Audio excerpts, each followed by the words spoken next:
Yo, what is up, everybody? It's your back at it again, diving deep into the brand new, shiny, and oh-so-hype world of Tekken 8. And you know what that means, right? That's right, it's tier list time. A tier list ranks characters from the strongest to those needing more love. They show the current meta, who's dominating, and who to pick for a competitive edge, or just to see where your main stacks up. We look at tournament results, high-level player opinions, and character toolsets. And with Tekken 8's new heat system,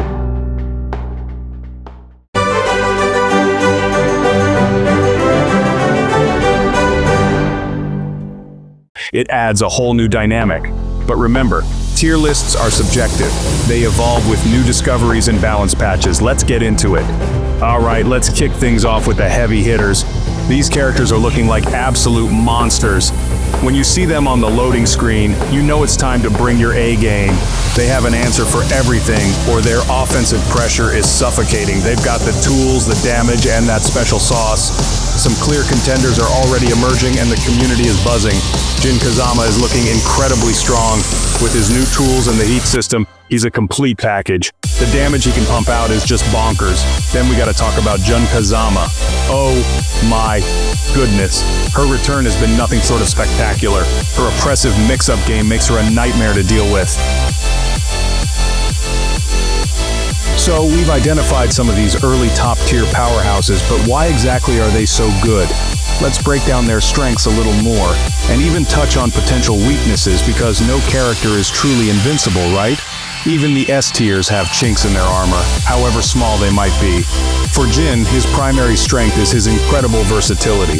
He's got amazing pokes like his down-forward one, great counter-hit tools with forward 4, and his electrics, while maybe not Kazuya-level iconic, are still incredibly potent for pressure and combos. His stance game adds layers of mix-ups, and his wall carry is just phenomenal. He can play defensively, he can play offensively, he adapts. Jun's strengths are a bit different but equally terrifying. Her healing mechanic is obviously a huge one. Being able to recover health mid-round is a game changer. But beyond that, it's her relentless, flowing offense. Her strings are designed to be confusing, with multiple follow-ups and stance transitions that can leave opponents frozen.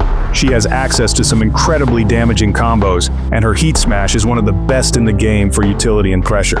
Her unique resource, those little wisps, adds another layer of complexity that opponents have to track, making her mental stack even harder to deal with.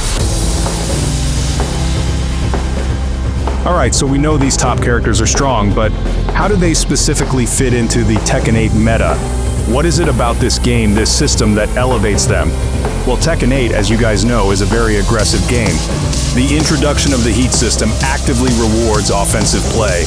Heat engagers, heat smashes, heat dashes, these mechanics are all about pushing forward, maintaining pressure, and extending your combos for massive damage. And guess what? Characters like Jin, Jun, and Dragunov absolutely thrive in this environment. They have the tools to initiate heat safely and effectively, and they can capitalize on it like crazy. Jin, for example, can use his heat engagers to start his offense from a safe poke, and then transition into devastating combos or mix-up situations. His ability to control space allows him to dictate when and how heat is activated. Jun, with her oppressive strings and healing, can use heat to make her offense even more relentless, or to create opportunities to safely heal. Now, one thing about fighting games, especially new ones like Tekken 8, is that things are always changing, always evolving. Even without official balance patches, the meta can shift as players discover new tech, new strategies, and new ways to counter existing ones. So, while we're talking about the current top tiers, it's important to remember that this isn't set in stone. What we're seeing now is the result of initial impressions, early lab work, and the first wave of competitive play. But the community is constantly pushing the boundaries, and that can lead to some surprising developments. For instance, in the early weeks of a game's release, characters with straightforward, powerful game plans often rise to the top. Think characters with strong rushdown, high damage, and relatively easy execution. This is because players can quickly grasp their core strengths and apply them effectively. However, as time goes on, more complex characters or characters with more nuanced toolkits might start to climb the ranks as players dedicate the time to unlock their full potential. Alright, so we've talked about the current top dogs and how the meta can evolve, But let's get a little more specific. Are there any characters who've seen significant movement in their perceived rankings since Tekken 8 launched, or even in the weeks leading up to it based on pre-release access and beta periods? This is where things get really interesting, because it shows how quickly perceptions can change as players get more hands-on time with the game. It's all about that discovery phase, man. One character type that often sees a lot of movement early on is newcomers. Take Reina, for example. When she was first revealed, there was a ton of hype, a ton of mystery. People were trying to figure out her Mishima-style moves, her unique stances, and her overall game plan. Initially, some might have placed her in a more tentative spot, maybe high-mid, just due to the unknown.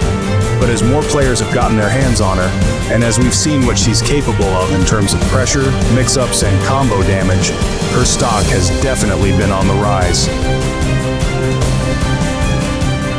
Now, it's one thing for us to sit here and talk about tier lists and character strengths in theory, but where the rubber really meets the road is in competitive play, in the hands of professional players. These are the folks who dedicate their lives to mastering this game, and their performances often validate or sometimes even challenge our perceptions of the meta. Seeing a top-tier character piloted by a world-class player is a thing of beauty, man, and it really showcases their true potential. It's where you see the optimization, the creativity, and the sheer dominance these characters can achieve. When we look at a character like Jin, you can bet your bottom dollar that established Jin mains from previous Tekken or new pros picking him up are going to be pushing him to his limits. Think about players known for their incredible execution and fundamental strength. They'll be able to maximize Jin's combo damage, utilize his stances flawlessly, and control the neutral game with oppressive precision. Seeing a pro Jin player seamlessly switch between poking, pressure, and explosive combos is a masterclass in Tekken, and it really solidifies why he's considered top tier. Their movement, their decision-making, it's all just next level. Alright, we've spent a lot of time talking about the S tiers, but what about the mid-tier characters, the backbone of any fighting game roster? These A tiers and B+ tiers are strong, well-rounded, and can win tournaments.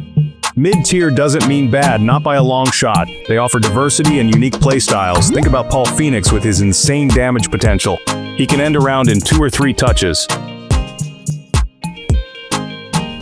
So, let's dig a little deeper into these mid-tier characters. What are their specific strengths that make them viable? And what are the weaknesses that might hold them back from that coveted S-tier spot? Understanding this balance is key to playing them effectively, or playing them. Take Paul Phoenix, for instance. His obvious strength is his astronomical damage output. A single clean Death Fist or Demo Man can chunk an opponent's health bar like nobody's business. He also has some surprisingly good pokes and counter-hit tools. He's the comeback king for a reason. However, Paul's weakness often lies in his predictability and safety. Some of his most damaging moves are very unsafe on block, meaning a savvy opponent can launch punish him hard if they see it coming. Alright, now we venture into territory that some players dread, but that I think is super important to discuss: the low-tier characters. These are the characters who, for one reason or another, are generally considered to be at a disadvantage in the current meta. Now let me be clear, low tier in a game like Tekken 8, especially this early, doesn't mean unplayable or trash. It often means they have more significant weaknesses, require much more effort to achieve similar results as higher tier characters, or perhaps their toolset just doesn't align as well with the prevailing system mechanics. Why does a character end up in low tier? Well, it can be a combination of factors. Maybe they have stubby range on their key pokes, making it hard to control space. Perhaps their damage output is comparatively low, meaning they have to win more interactions to secure a round. They might lack safe, effective approach tools, or their mix-up game might be too risky or too easily countered. Sometimes a character might have a glaring weakness, like being extremely vulnerable to sidesteps, or having very poor punishment for certain common moves. So you've picked a character you love, but they're currently sitting in the low-tier section of most lists. Don't despair, my friend. Playing a low-tier character can be incredibly rewarding, and there are absolutely ways to find success and improve. The first and most crucial tip is matchup knowledge. You need to understand not only your own character inside and out, but also the characters you'll be fighting against, especially the top tiers. Know their key moves, their frame data, their common setups, and where their weaknesses lie.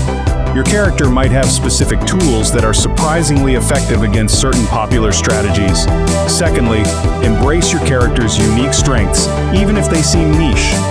Every character in Tekken has they do well.